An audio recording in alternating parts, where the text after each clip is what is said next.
जय हिंद दोस्तों, हम आपके सामने फिर से हाज़िर हैं। जैसा कि हमारे बहुत सारे साथियों ने अलग अलग वीडियोस डाल दिए हैं और बहुत सारे लोकल यूथ भी उन वीडियोस को फॉलो कर रहे थे, तो मुझे कुछ लोगों ने भेजा वीडियो और उन्होंने पूछा कि सर ये सही है या नहीं। तो हमारे जो साथी हैं उनको हमसे आशा है कि हम सही और सटीक जानकारी देते हैं और उनको हम पे भरोसा है। इसके लिए बहुत बहुत धन्यवाद। पहली चीज़ तो ये कि यूट्यूब पे दिखाई जाने वाली किसी भी वीडियो पे ऑथेंटिकेशन ना करें, चाहे वो मेरा भी वीडियो क्यों ना हो। हाँ, जो शासन का कोई पत्र है प्रॉपर, उस पत्र पे ज़रूर भरोसा करें। शासन के जो पोर्टल वेबसाइट पे जो डेटा दिया हुआ है, जो लिंक दी हुई हैं, उन पे ज़रूर भरोसा करें। वीडियोस क्या है, लोग अपने हिसाब से मैनिपुलेट करके आपके सामने प्रस्तुत कर सकते हैं। हो सकता है कभी कभी मैं भी करता हूँ, पर हम प्रयास ये करते हैं कि हम आपको जो शासन हमारे पास जानकारी दे रही है वो आप तक लेकर आए। तो हमारे जो वीडियो का उद्देश्य ये है कि सबसे पहले तो पत्र आ गया है गिरदावरी का, है ना, तो उससे रिलेटेड बेसिक सी बातें, हमारे लोकल यूथ यानी डीसीएस कार्य कैसे करेंगे, नवीन लोकल यूथ पंजीयन क्या है, पुराने लोकल यूथ का क्या होगा, रबी की गिरदावरी 21 जनवरी से 28 फरवरी तक होनी है, कैसी होगी, ठीक है, 8 रुपये प्रति फसल मिलनी है, और सबसे ज़रूरी खरीफ गिरदावरी का पेमेंट। तो इसके बारे में हम बेसिक बात करेंगे, लेकिन उससे पहले हम चाहते हैं हम आपको सॉरी पत्र अपन पढ़ लें। पत्र पढ़कर इस पर काम करेंगे अपन। देखो, अब सबसे पहली चीज़, जो पत्र आया है वो सभी लोगों के पास है ना। इस तरीके का पत्र है। हम आपको एक बार पत्र ऐसे दिखा देते हैं अपने फ़ोन से। ये देखिए, ठीक है, ये आप देख पा रहे हैं, ये हमारा पत्र है, ठीक है। ओके, हाँ, ये देखिए, ये देख रहे हैं आप पत्र, ठीक है। तो ये हमारा पत्र है, ये देखिए, ये पत्र है हमारा, ठीक है, लगभग 5 पेज का पत्र है। अब आप कुछ मत करिए, आप खरीफ का पत्र उठा के देख लीजिए।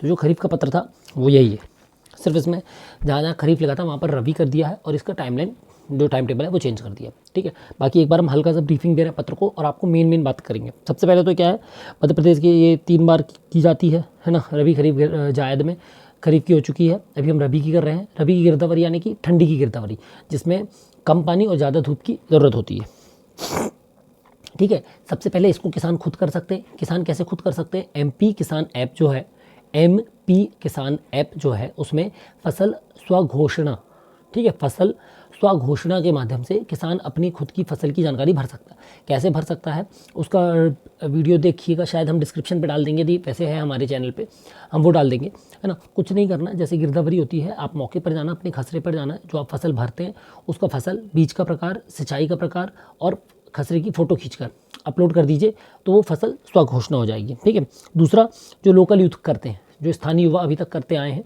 जिन्होंने खरीफ के में किया है, ठीक है, और अभी रबी में भी करेंगे, कौन कौन हो सकता है स्थानीय युवा, हम एक बार हल्का सा और बता देंगे, ठीक है, शॉर्ट में फिर से की, अभी सिर्फ इतनी बात करते हैं।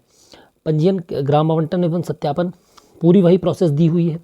वेब जीआईएस में पंजीयन कर लेकर, वेब जीआईएस से पंजीयन के बाद क्या होगा, लोकल यूथ को तहसीलदार की आईडी से अप्रूवल होना है। तहसीलदार की आईडी से अप्रूवल होने के बाद उनको गांव आवंटित होगा, और एक लोकल यूथ 1000 खसरे तक गिरदावरी कर सकता है, ठीक है। ये हम अभी डिटेल में आगे बात करते हैं, ठीक है, यही दिया हुआ है। इसके बाद गिरदावरी कैसे करना है इसकी थोड़ी सी बेसिक जानकारी दी है। सारा ऐप से करेंगे, फिर उसका परीक्षण होगा। जब लोकल यूथ कर देंगे, फिर पटवारी जी जांच करेंगे। पटवारी जी की जांच के आधार पर 10% जो है तहसीलदार महोदय करेंगे, और उसके बाद 10% जो होगा वो कौन करेंगे, उनके ऊपर जो इन्विजिलेटर होंगे वो करेंगे, ठीक है।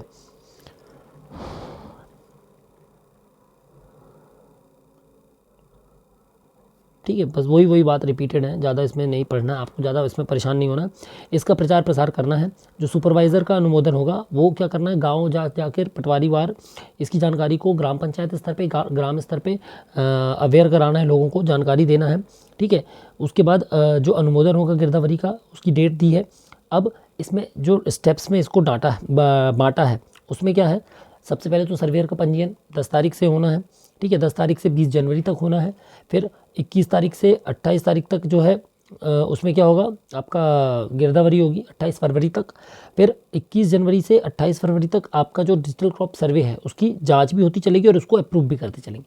यानी कि किसान की गिरदावरी और इसकी गिरदावरी साथ में होगी। किसकी? किसान की गिरदावरी और लोकल यूथ की गिरदावरी साथ में होगी। फिर जो सुपरवाइज़र यानी पटवारी जी जो है वो 10 मार्च तक आपके द्वारा भरी गई फसल की जांच कर सकेंगे। उसके बाद 15 मार्च तक दावा आपत्ति कौन कर सकेगा, किसान कर सकेगा। किसान दावा आपत्ति कैसे करते हैं, ये भी MP किसान ऐप में दावा आपत्ति का ऑप्शन आता है, उस पर आप जाएँ, आप चेक करेंगे कि पटवारी जी ने या सर्वेयर ने क्या फसल भरी है, वो दिख जाएगी। उससे आप सहमत हैं तो कुछ मत करिए। आप यदि असहमत हैं कि आपने मान लीजिए 5 एकड़ में गेहूँ लगाई है और पटवारी जी ने 3 एकड़ में गेहूँ 2 एकड़ में चना कर दिया है, तो आप उसकी आपत्ति दर्ज करके वहाँ की फ़ोटो भेज सकते हैं। ठीक है, ठीक है। फिर राशि का भुगतान वही है, 8 रुपये मिलेगा प्रथम फसल पर। दूसरी बात क्या होगा इसमें, 2 रुपये अतिरिक्त फसल पे मिलेगा, अधिकतम 14 रुपये मिलेगा। मास्टर ट्रेनर को 1000 रुपये मिलेगा, पिछली बार भी कहा गया था।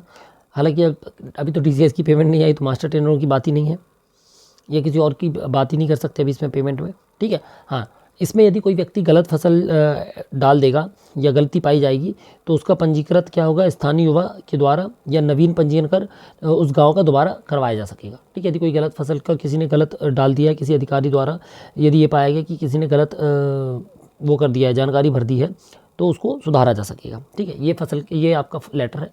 लेटर खरीफ का आपने यदि पढ़ा है तो वही है। अब हम आते हैं बेसिक सी बात पे जो सबसे ज़्यादा ज़रूरी है। लोकल यूथ क्या है? लोकल यूथ हमारे, अरे कहाँ चल गया? तो लोकल यूथ जो है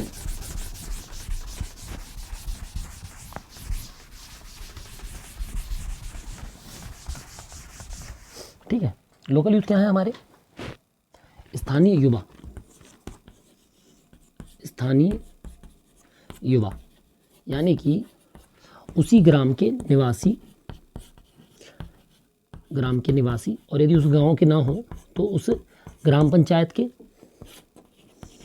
और जब उस ग्राम पंचायत में भी कोई ऐसा व्यक्ति ना हो तब निकटतम ग्राम के। ठीक है, क्या करेंगे इसमें?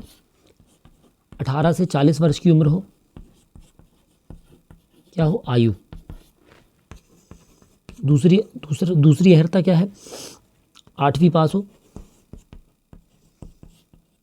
ठीक है, योग्यता। और आवश्यकता क्या है? 6+ का वर्जन का एंड्रॉयड फ़ोन हो। ठीक है, ये बेसिक स्थानीय युवा जो लोकल यूथ है, ठीक है, उनके लिए ये है। इनको क्या करना है? डिजिटल क्रॉप सर्वे, जो गिरदावरी की जाती थी उसी को करना है। ठीक है, अब इसको समझिए, ये क्या कह रहा है? 18 वर्ष से 40 वर्ष के बीच में उम्र हो, 8वीं पास हो और 6+ का वर्जन का एंड्रॉयड फ़ोन हो, तो वो लोकल यूथ का काम कर सकते हैं। ठीक है, अब लोकल यूथ के काम के लिए क्या करना है? MP भूलेख पे जाना है। ठीक है, रजिस्टर एज इंटरनल यूज़र, एक फॉर्म है, उस फॉर्म को भर के आधार EKYC करके अपलोड कर देना है। ठीक है, पटवारी जी या तहसीलदार की आईडी से वो अप्रूवल होगा, मतलब अभी तो तहसीलदार की आईडी से होगा, पिछली बार पटवारी की आईडी से हो रहा था, वहाँ से अप्रूवल होगा, उसमें ग्राम जोड़ देंगे। ठीक, इतना कर लेना। ये हो गया पंजीयन। इसके बाद आपको सारा ऐप में क्या करना है? काम शुरू। किसमें? सारा ऐप में, smart application for revenue administration. ठीक है, ये है सिंपल सी बात, लोकल यूथ पंजीयन, लोकल यूथ की योग्यताएं और लोकल यूथ का पंजीयन। अब सिंपल सी बात है, जो लोकल यूथ पहले से हैं उनका क्या होगा? तो यार बिल्कुल परेशान नहीं होना है, इसमें कोई कन्फ्यूजन मत रखिए आप लोग, है ना। सिंपल सी बात को समझिए, जो लोकल यूथ अभी पंजीकृत हैं वही गिरदावरी करेंगे। कोई अलग से पंजीयन तब होगा जब कोई पटवारी जी चाहेंगे या किसी ग्राम में कोई लोकल यूथ और चाहता है कि हमको भी लोकल यूथ का काम करना है, तो जो पहले से हैं उनके लिए क्या है? आप अपने सारा ऐप में जाएं, लॉग आउट करें, रीस्टार्ट कर लें और लॉगिन कर लें। इससे आपको रवि का डेटा मिल जाएगा। क्या मिल जाएगा? रवि का डेटा मिल जाएगा, बात ख़त्म। ठीक है, हाँ, यदि आप लॉग आउट कर लें और लॉगिन नहीं हो पा रहा है तब आप अपना ग्राम चेंज करवा लें। दूसरी चीज़, आप अपना ग्राम चेंज कराना चाहते हैं तो आप अपने क्या करें? पटवारी जी को बताएं, पटवारी जी तहसीलदार की आईडी से क्या कर देंगे? आपका ग्राम चेंज कर देंगे। ठीक है, ये हो गई बात। यानी कि जो पुराने लोकल यूथ हैं गिरदावरी वही करेंगे, गिरदावरी का मतलब है डिजिटल क्रॉप सर्वे, और ये सर्वे करने वालों को ही सर्वेयर कहा गया है, जिसको हम लोकल यूथ या स्थानीय युवा कह रहे हैं। ठीक, सिंपल सी बात, कोई डाउट नहीं है इसमें। अब आप समझ गए हैं कि जिनका पंजीयन है उनको कुछ नहीं करना है, बस आप अपना सारा ऐप एक बार चेक कर लीजिए। ऐप को लॉग आउट करके वापस रीस्टार्ट करके फ़ोन को लॉगिन कर लीजिए। इससे जो पुराना डेटा वो हट जाएगा और नया रवि की गिरदावरी दिखने लगेगी, खाली खसरे कुल दिखने लगेंगे। ठीक है, अब आता है सबसे महत्वपूर्ण बात, जो हम DCS के बाद बात कर रहे थे, काहे कि हाँ, नवीन हमने बता दिया है। नवीन पंजीयन जो करना चाहें, जो इच्छुक लोग हों वो कर सकते हैं। जो ऐसे पटवारी जी, ऐसे लोग पटवारी हैं, ऐसे ग्राम हैं जहाँ पर लोकल यूथ ने काम नहीं किया है। 4 लोकल यूथ थे, तो तहसीलदार की आईडी से जो लोग काम नहीं कर रहे हैं, जो इच्छा भी जता चुके हैं कि हमको काम नहीं करना, उनकी आईडी को डिलीट कर दीजिए, है ना, ये ब्लॉक कर दीजिए, और केवल जो व्यक्ति काम कर रहा है, जो मेहनत कर रहा है, उस व्यक्ति को ही पूरे खसरे जो है अलॉट कर दीजिए, उस ग्राम अलॉट कर दीजिए, और बाकियों के से ग्राम अनावंटित कर दीजिए। ठीक है, ये बात हो गई पुराने और नए की, और जो नए होंगे वो ग्राम आवंटित कर लेंगे, तो उस हिसाब से खसरा डिवाइड हो जाएंगे। अब आते हैं हम गिरदावरी के बारे में। तो देखो, बहुत सारी जगह पे फसल अभी 1-1, 1.5 फीट की हो गई है, कुछ जगह पे तो काफ़ी हो गई है। मालवा क्षेत्र में जहाँ पर बुवाई पहले हो जाती है वहाँ पर फसल काफ़ी बड़ी हो गई है। हमारे महाकौशल और विंध्य क्षेत्र में अभी गिरदावरी चल रही है। अभी भी कुछ जगह पे छोटी छोटी, बिल्कुल छोटा छोटा दाना लगा हुआ, मतलब बहुत छोटा छोटा बीज है, बड़े बड़े पौधे भी हैं, तो वहाँ भी गिरदावरी चल रही है। तो रबी में भी आपको वही करना है। सारा ऐप में गए, मौके पर गए, ठीक है, मौके पर जाने के बाद 2 डेटा आपको भरने हैं। कौन कौन से? एक है क्रॉप डेटा, दूसरा है नो क्रॉप डेटा। अब आप ये समझिए क्यों बता रहा हूँ मैं ये दोनों आपको। पिछली बार आपको फसल का पैसा मिला और नो क्रॉप डेटा का। तो नो क्रॉप डेटा क्या है? जब आप फसल की जानकारी भरेंगे, गेहूँ, चना, राई, सरसों, ठीक है, मसूर और सब्जियां, जो भी चीज़ मौके पर लगी होंगी, है ना, इसकी जानकारी आप भरते हैं तो इसको आपको 8 रुपये प्रति फसल मिलेगा। यदि आप खसरे को रिक्त छोड़ देंगे तो आपको कुछ नहीं मिलेगा। अब यदि मौके पर मकान बना है, मौके पर बाड़ी लगी है, मौके पर फलोद्यान है, तो जो 12 नंबर की प्रविष्टि है ना, सबसे आखिरी में जब आप ये करेंगे DCS का काम, तो वहाँ पर सबसे नीचे एक ऑप्शन आता है 12 नंबर की प्रविष्टि। उससे आप वहाँ पर मौके पर क्या स्थिति है उसकी जानकारी भर देंगे तो उसका भी आपको पैसा मिलेगा। जो हमने कल भी आपको पिछले वीडियो में बताया था, क्रॉप डेटा क्या होता है और नो क्रॉप डेटा क्या होता है। ठीक है, ये हो गई सिंपल सी बात। अब इसी में एक चीज़ और है जो हम बता दें कि ऐसा बिल्कुल ना सोचें आप कि आप इस बार कुछ, जैसे कि कुछ लोकल यूथ जो परेशान है, तो उनका कहना है कि हम कई खसरों में हमने गिरदावरी की, हमको पैसा नहीं मिला, तो हम इस बार सारे खसरों में फसल भर देंगे। देखिए, उससे कुछ नहीं होगा। आप यदि सारे खसरों में फसल भर देंगे और पटवारी जी जब जांच करेंगे तो जिन खसरों में फसल नहीं है वो वैसे ही हट जाएगी। तो जब वो हट जाएगी तो आपको पेमेंट उतना नहीं मिलना है जितना भी मिला। तो इस चीज़ को बिल्कुल आप गलत जानकारी ना भरें। गलत जानकारी भरने से क्या होगा, मान लीजिए किसी ग्राम में 100 हेक्टेयर में गेहूँ होता है, 100 हेक्टेयर कुल कृषि रकबा है, उसमें से 80 हेक्टेयर में गेहूँ होता है। ठीक है, तो ये जानकारी शासन को जाती है, तो शासन इस 80 हेक्टेयर के हिसाब से क्या योजनाएं बनाएगा। अब आप क्या कर रहे हैं, आप यदि गलत भर रहे हैं तो बिल्कुल नहीं करना है। देखिए, सही काम करिए, इससे किसान भाई का नुकसान नहीं होना चाहिए। आप यदि 100 हेक्टेयर पूरे में गिरदावरी कर देंगे, पूरे में आपने जानबूझकर गलत फसल लिख दी खाली खेत में भी, तो इससे ग्राम का रकबा कितना गया, 100 हेक्टेयर। तो जो भी योजना बनेगी वो 100 हेक्टेयर के हिसाब से बनेगी। तो जो भी कल को खरीदी का केस हो या कोई भी केस हो वो इसके हिसाब से होगा। लेकिन इतनी तो खरीदी होगी नहीं, मतलब इतना तो उत्पादन नहीं होगा। जब इसका आप इतने हेक्टेयर में बुवाई करेंगे, जबकि बुवाई इतने में है, तो इसके हिसाब से इतना उत्पादन तय होगा। जब इतना उत्पादन तय होगा तो पूरे देश के हिसाब से प्रोडक्शन तय हो जाएगा, है ना, पर कंजम्पशन, मतलब पर प्रति व्यक्ति का जो वो है, क्या कहते हैं उसका उपयोग, है ना, वो तय हो जाएगी। तो वो गलत तय होगी। इसलिए फसल की गिरदावरी बिल्कुल सही करें, परेशान ना हों।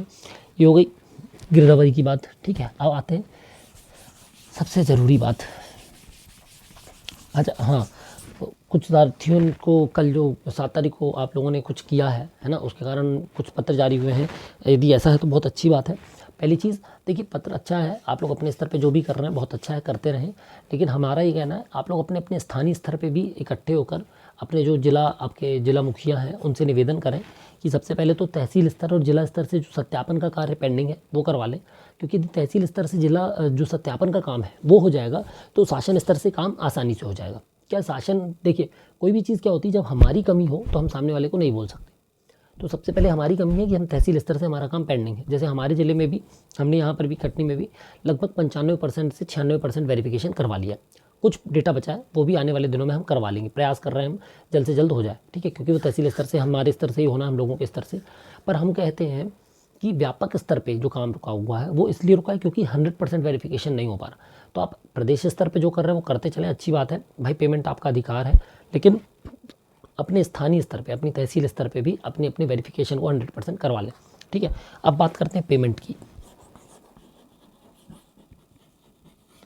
देखिए मेरा तो मानना है शासन जैसा कैरी करते चलें, है ना। हाँ, पहले अच्छा, एक हमारे साथी ने कहा था कि पटवारी जी को यदि 6 महीने वेतन नहीं मिले तो क्या होगा। तो भाई साहब हम ये कहेंगे कि पटवारी जी को तो 2-2 महीने वैसे ही वेतन रोक देती है सरकार हम लोगों की, है ना। और जब हम पटवारी नया नया ज्वाइन करता है, अब जैसे आप लोग पहली बार पेमेंट मिलेगी आपको, जब पटवारी नए नए ज्वाइन करते हैं उनको 8-8, 9-9 महीने बाद पेमेंट मिलती है। आप उसी गांव में नौकरी कर रहे हैं, आप अपने आसपास के गांव में नौकरी कर रहे हैं, अपनी साधन अपनी सुविधा के अनुसार नौकरी कर रहे हैं, लेकिन जो सरकारी, मतलब हम तो चाहते हैं कि भविष्य में आप हमारा अभिन्न अंग बने और हम लोग की सहायता करें। लेकिन जो लोग जब नई नई नौकरी करते पटवारी, तो 8 महीने नौकरी सैलरी नहीं मिलती और 800, 600, 800 किलोमीटर दूर नौकरी करते। तो ऐसा कुछ नहीं है, बिल्कुल आप ये ना सोचें कि हम लोग आप लोग के प्रति हीन भावना रखते हैं। हम पूरा सहयोग कर रहे हैं और हम तो आशा करते हैं, शासन से हम लोगों ने लिखित में भी कहा है, हमारे संघ द्वारा भी कहा गया कि इनको सहायक का पद दिया जाए, राजस्व सहायक का पद दिया जाए और इनसे जो सहायता ले सकें, हम अधिक से अधिक सहायता लें। तो हमारा पूरा सहयोग आपके साथ है, पूरा सहानुभूति आपके साथ है कि आपको समय से ये मिल जाए, क्योंकि जो आप काम कर चुके हैं उसका। क्योंकि देखिए अभी रबी की गिरदावरी चालू हो गई ना, तो शासन जल्द से जल्द आपको पुराना देने का प्रयास करेगी, क्योंकि यदि पुराना नहीं आएगा तो आप ये भी नहीं करेंगे, है ना। तो ये चीज़ें बहुत ध्यान से रखें। अब सबसे महत्वपूर्ण बात क्या है, जो 10 तारीख तक क्या होने हैं, पंजीयन, है ना। तो पंजीयन तो नहीं होंगे, एक आध दुक्का, इक्का दुक्का कोई रह गए होंगे या कोई नए होंगे, उनका होगा। 20 तारीख से उन्हें 20 तारीख तक हो जाना है प्रशिक्षण। तो प्रशिक्षण की अब तो आपको ज़रूरत नहीं है, आप लोग गिरदावरी कर चुके हैं। जो लोग नहीं किए हैं वो आपस में एक दूसरे को बता दें कैसे करना है। डेटा रीस्टार्ट कर लें, इंस्टॉल कर लें, डेटा दोबारा रीडाउनलोड कर लें, है ना। डाटा डाउनलोड ज़रूर कर लें, वो तो आप रीस्टार्ट करेंगे तो हो ही जाएगा। फिर 21 जनवरी से 2025 तक, 25 से 28 फरवरी 2025 तक आराम से केवल गिरदावरी का काम करें, अन्य किसी उसमें ना परेशान होएं, है ना। मतलब इसका काम करते चलें अपना फार्मर रजिस्ट्री के साथ। और इस समय मैं अभी भी यही कहूँगा जो मैंने पिछली बार कहा था, एक ही दिन में पूरा काम नहीं करना है, 2 दिन में पूरा काम नहीं करना है। आराम से चलाएं, ऐप देखें, लोकेशन देखें। अब नक्शे की जो समस्या पिछली बार थी काफ़ी हद तक सुधर गई है। अभी अभियान चले, उस गिरदावरी से इस गिरदावरी के बीच में 2 बार अभियान चला है, काफ़ी हद तक नक्शे सुधार दिए गए हैं। कुछ नक्शे रह गए होंगे तो वो भी आप अभी 21 से 25, 26, 27, 28, 29, 30, है ना, जनवरी, यानी शुरुआती 10 दिन में चेक कर लें। जो कमियां रह जाएं अपने पटवारी जी को शीघ्र अवगत कराएं और उसको सुधरवा लें, ठीक है। ये हो गई बेसिक सी बात, गिरदावरी की टाइमलाइन। आपकी जो गिरदावरी है उसकी जाँच कौन करेगा, पटवारी जी करेंगे, है ना। पटवारी जी के बाद 10% तहसीलदार और 10% उसके बाद पर्यवेक्षक करेंगे, ठीक है। तो इस तरीके से आपकी गिरदावरी की जाँच भी होगी, है ना। और एक चीज़ और क्या थी, गिरदावरी हो गई, जांच हो गई, पेमेंट हो गई, आपकी रजिस्ट्रेशन हो गया, पंजीयन हो गया। अब क्या बचा है, गिरदावरी की जांच हो गई थी, कुछ और एक चीज़ छूट रही है थोड़ी सी। गिरदावरी की जांच हो गई है 25 फरवरी, ठीक है, कोई दिक्कत नहीं है, बाकी याद आएगा मेरे को तो मैं बता दूंगा, है ना। आप बस ये करें कि अपना काम आराम से करें, परेशान ना होए। फार्मर आईडी का ई-साइन का सर्वर अभी दिक्कत कर रहा है, वो ठीक हो जाएगा, वो ऑटोमेटिक है, गवर्नमेंट का है, तो उसमें हम लोग कुछ नहीं कर सकते, हमसे जितना हो सकता हम कर रहे हैं। हाँ, स्लो चल रहा है गिरदावरी, उसका ई-साइन का सर्वर भी, वो भी ठीक हो जाएगा आने वाले दिनों में, ठीक है। तो आशा करते हैं आपको हमने थोड़ी सी मदद की होगी पत्र के बारे में। पत्र जो है आपके लिए हम डाल देंगे डिस्क्रिप्शन पे हमारे, तो आप उससे पत्र को भी निकाल सकते हैं गूगल ड्राइव से, ठीक है। बाकी टेलीग्राम चैनल पे हम डालने का प्रयास करेंगे, है ना। और यदि कोई और अपडेट हो, कुछ और आपको जानकारी चाहिए तो हमको ज़रूर बताएं। हम बार बार एक ही चीज़ कहेंगे, आप एक दूसरे को प्रमोट करें। डीसीएस हमारे बहुत अच्छे चैनल बना रहे हैं, वो लोग भी यूट्यूब पे काफ़ी सारे वीडियोस बना रहे हैं, एक दूसरे की जानकारी के लिए एक दूसरे को फॉलो करें। बस कोई भी शासकीय जानकारी को घुमा फिरा कर या उसको छुपा कर ना बताएं, एक दूसरे को स्पष्ट जानकारी दें। जो भी जानकारी आपको मिलती है स्पष्ट दें, किसी भी वीडियो पर, चाहे वो मेरा ही क्यों ना हो, है ना, पूर्ण भरोसा ना करें, शासन के पत्र पर पूर्ण भरोसा करें। पत्र को अच्छे से पढ़ लें, कोई चीज़ समझ में ना आए तो हमको बताएं, आप कमेंट करें, हम उसको आपको सही अर्थ समझाएंगे या सही मतलब समझाएंगे, या हमसे कोई त्रुटि हो गई होगी तो हम उसको सुधार के दोबारा बता देंगे। ठीक है, मिलते हैं फिर अगली वीडियो में, तब तक जय हिंद।